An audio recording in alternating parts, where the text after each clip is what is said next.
ఇలా ఉండకూడదు. వీటినన్నిటిని ఏం చేయాలని చెప్తున్నారు అంటే విసర్జించేయాలి, వదిలిపెట్టేయాలి వాటిని. క్రైస్తవులండి అలా ఎలా ఉండాలి కింద చెప్తున్నారు చూడండి.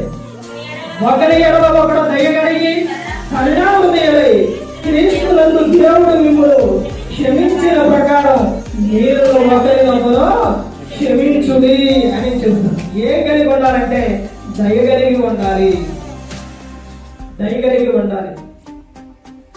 ఈ సందర్భంలో ఎన్నో విషయాలు యేసుక్రీస్తు ప్రభువు చెప్పారు. ఎలాంటి అంటే పేతురు గారు ఒక సందర్భంలో చెబుతూ అయ్యా ఆయన వాక్యం చెప్పిన తర్వాత ఏమని చెప్పారు?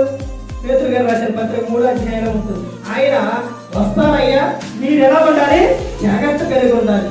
దేవుడు నమ్మదగిన వాడయ్యా, ఆయన మాటిస్తే ఆయన వస్తాను అని చెప్తే వీళ్ళంటారు కదా, ఇని